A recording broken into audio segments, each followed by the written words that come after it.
Well, hello, friends. Mark Holmes here, and as always, thank you guys for watching, commenting, and subscribing to the Joe Boo Sports Report. Without you guys, this literally does not work. I mean, seriously, it doesn't work without you guys. So I'm actually down in the country at my in-laws' house. I'm doing some work over on the house there, taking care of business, so we can get some people that have to move in this weekend. So we got to get it done. And just kind of finished for the day, and actually a little bit tired. But I wanted to connect with you guys. Now, see, here's the thing. If you want to know what the problem is with the Dallas Cowboys offense, it's not just the offense, it's also the defense too.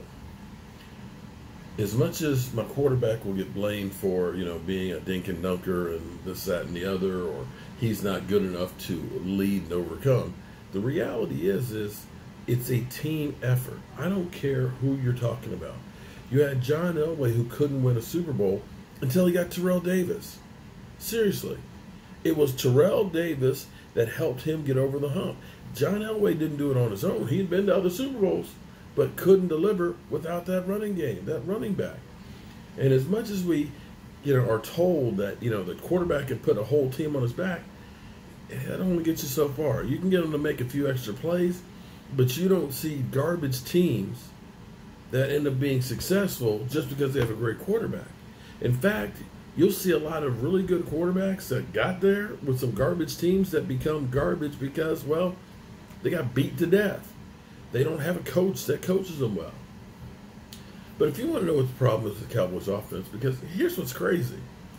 The Dallas Cowboys offense is like fourth in running the football. And I think total offense, I think the Cowboys are number one.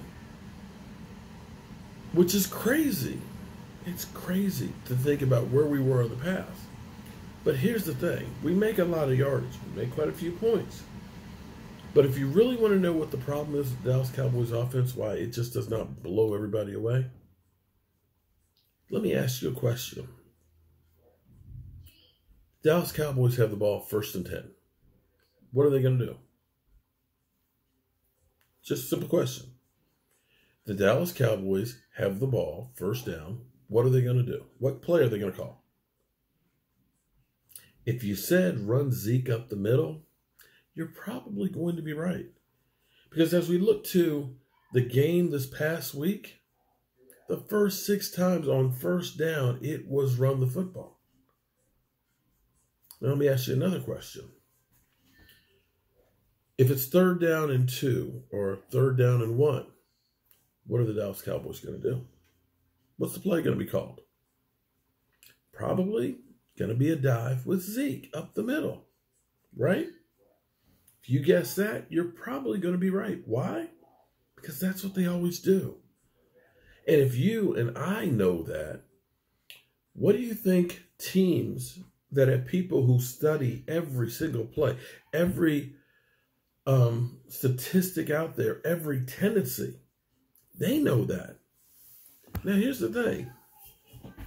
If you go to war, you see a big group of soldiers, the enemy is all right here. Do you attack at the strong point where they're all waiting for you when they think that you're coming there? No. Think about Desert Storm, the first one, where they're making all the noise over here, as a diversion, when they're really coming across the desert and surprising them. And because they surprised them, they had an advantage.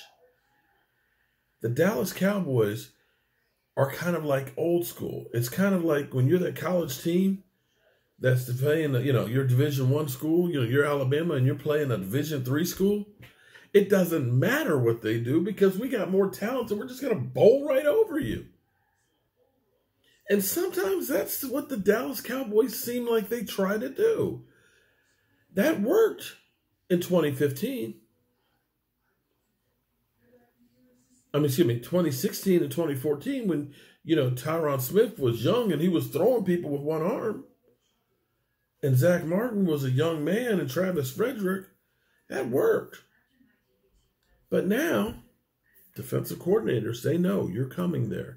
And we're going to counter it. And the way you beat that is just like in Desert Storm. You make a diversion over here, and you're really going over this way. So you use this to your advantage. Instead of running it on first down, hey, go deep. Come out the game, but just listen. Take Amari Cooper, take Michael Gallup, and just have them run deep down the sidelines. First play of the game. And launch it. Even if it's incomplete, here's what's going to happen. Whoa, whoa, whoa, whoa, whoa. Where'd that come from? They just went long on first down on the first play of the game.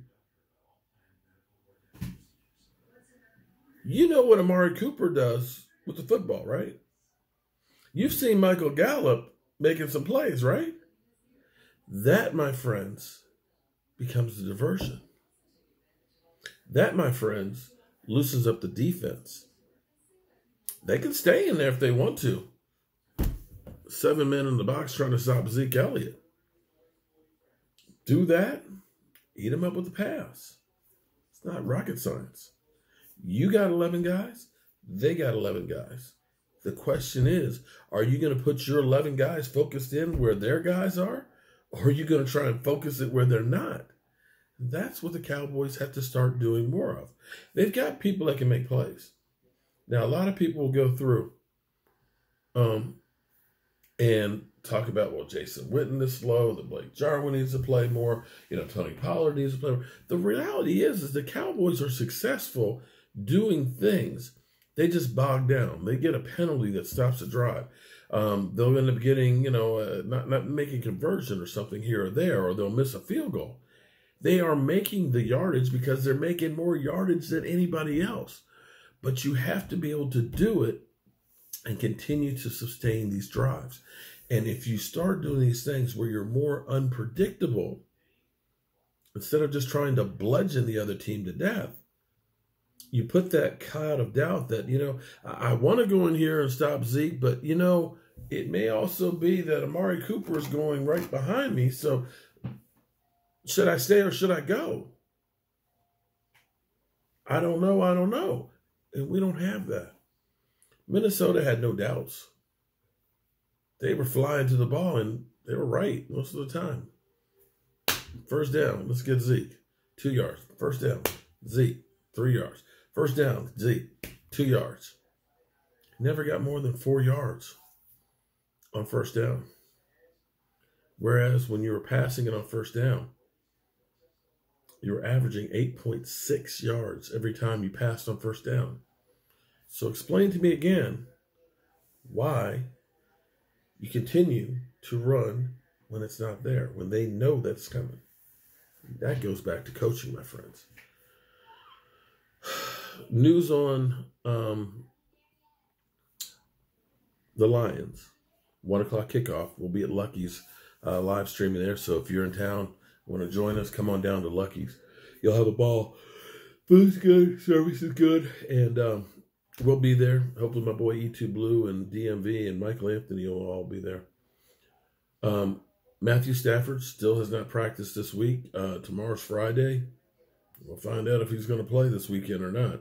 I don't know if it'll be a game time decision or not. Amari Cooper was listed as limited. Of course, he's been limited all season. I'm beginning to wonder. He's beginning to remind me of a former Washington Redskins, Gary Clark. Because Gary Clark didn't like to practice too. And it seemed like he was always limited in practice every week. But come Sunday, dude was always balling. Amari, are you really hurt? Or you just don't like practice? Come on. Tell a brother. I won't tell anybody. It's okay. As long as you come out and play like you're playing, I'm good.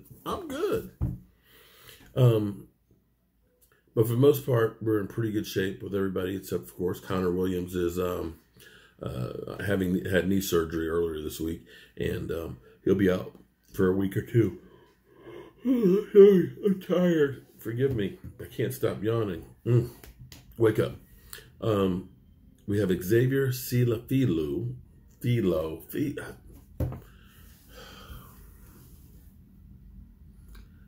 Xavier, the real big offensive lineman. he'll be filling in for Connor Williams. And hopefully he'll be playing as good, if not better. So that's all I got to say about that. Hopefully. But it's not hopefully. I know how this is going. I've read this book many, many times before. The Dallas Cowboys will turn it around now and save Jason Garrett's job. In which case, he'll get an extension at the end of the year, and the nightmare will continue. Every single time, we have always thought Jason Garrett was doomed. This is it. We got him. The man with 9 lives. He uses another one. So, be prepared for the playoffs. And I'm sure people will be saving this clip just in case the Cowboys don't have one.